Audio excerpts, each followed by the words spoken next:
प्यारे बच्चों, आप सभी के लिए सामाजिक विज्ञान का ये पेपर मैं लेकर आ चुका हूँ, जिसमें आप सभी क्वेश्चन देखने को मिलेंगे।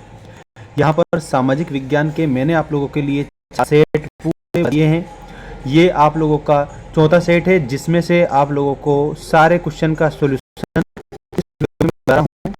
आप सभी को यदि चाहिए तो एक आप से वहां से परचेस कर सकते हैं। आप जाएंगे सभी। चलिए, सामाजिक विज्ञान का पूरा आपको मैं बता रहा हूँ, एक भी क्वेश्चन छोड़ना नहीं है, सारे याद करना रहेगा। सही विकल्प चुनकर लिखिए का पहला क्वेश्चन है, निम्न में से किस प्रांत में सीढ़ीदार सोपानी खेती की जाती है? तो यहाँ पर आप सभी स्टूडेंट्स को मैं बता देता हूँ, इसमें आपका क्या आ जाएगा, उत्तराखंड। उत्तराखंड में सीढ़ीदार जो सोपानी खेती है वो की जाती है। अगला है, काली मृदा किस राज्य में मुख्य रूप से पाई जाती है?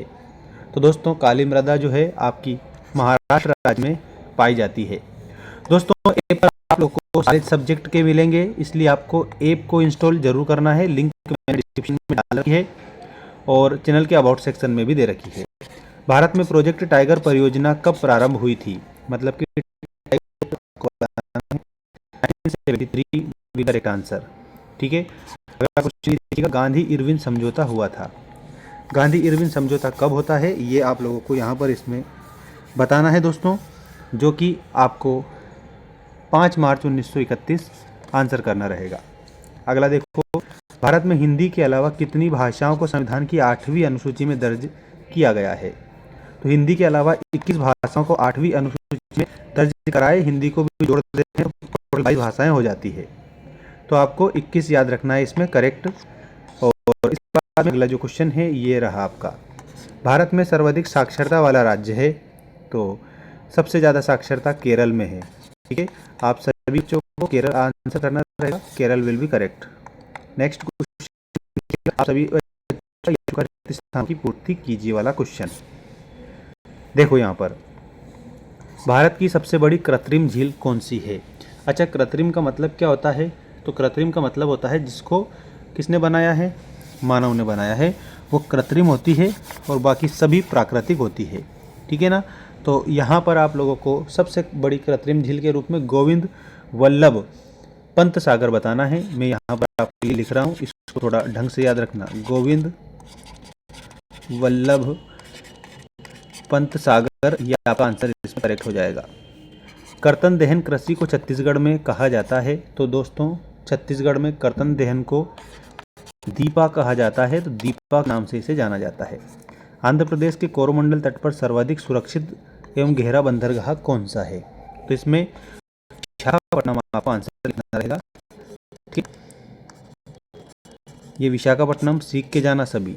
अगला है, अफ्रीका में 1890 के दशक में नामक बीमारी तेजी से फैली थी। सभी बच्चे अच्छे से सीख लेना इसको, क्योंकि जो मैं बताता हूँ वो 100% आता है परीक्षा में।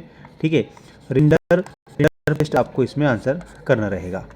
समान मजदूरी से संबंधित में कहा गया है कि समान कार्य के लिए समान दी जाएगी, तो समान मजदूरी दी जाएगी, समान वेतन दिया जाएगा।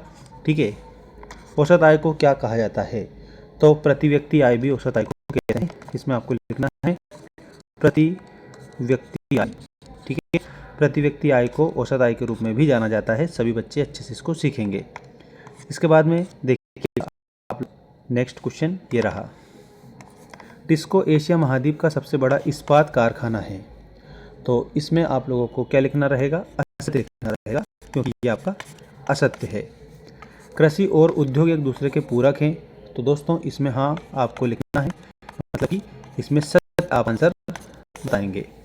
स्मिथ फील्ड में लंदन का सबसे पुराना कपड़ा बाजार था? तो स्मिथ में कपड़ा बाजार सबसे पुराना नहीं। मार्टिन लूथर प्रोटेस्टेंट सुधारकों में से एक थे? तो इसमें आप लोगों को रहेगा करेक्ट। भारतीय राष्ट्रीय कांग्रेस पार्टी का गठन 1885 में हुआ था?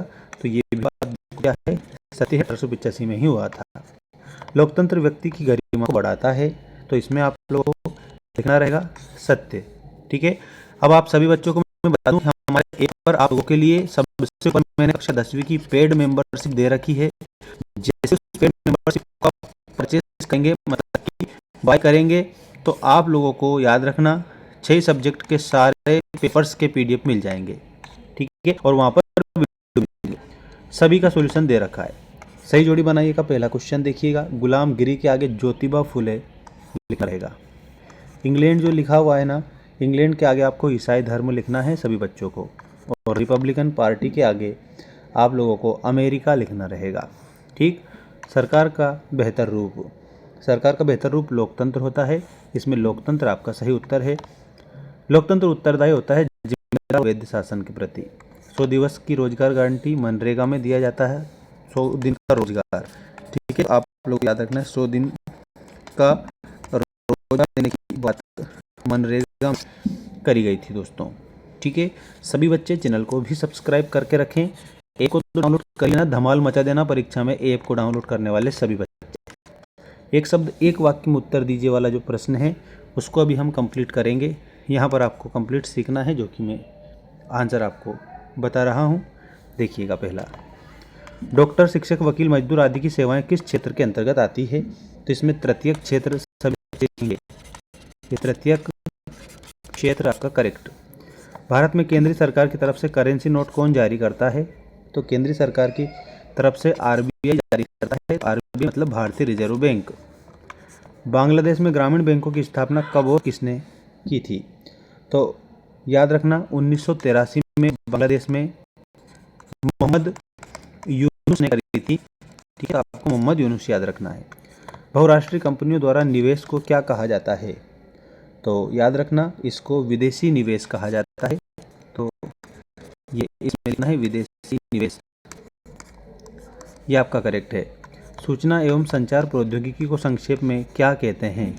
तो इसमें सूचना और प्रौद्योगिकी जो होती है उसको संक्षेप में ICT कहते हैं, ठीक है। विश्व व्यापार संगठन का वाक्य क्या है? तो व्यापार के लिए एक बेहतर भविष्य, इसमें आप लिखना है व्यापार के लिए एक बेहतर भविष्य, के लिए एक बेहतर भविष्य, ये आप लोगों का इसमें स्लोगन दिया है किसका? WTO का, वर्ल्ड ट्रेड ऑर्गेनाइजेशन का, ठीक है। तो आप थोड़ा अच्छे से इसको याद करेंगे और बढ़िया अच्छे से सीखेंगे, ठीक है। अब मैं आप लोगों को बता रहा हूँ आपका जो अगला जो नेक्स्ट क्वेश्चन है वो। और दोस्तों आप सभी को एक बात मैं बता देता हूँ कि हमारा जो ऐप है ना, ऐप का नाम है मेंस एजुकेशन, जिसकी लिंक मैंने डिस्क्रिप्शन में डाल दी है। सभी बच्चों को ऐप डाउनलोड करके और 6 सब्जेक्ट की पेड मेंबरशिप कर लेना है और कोड डाल देना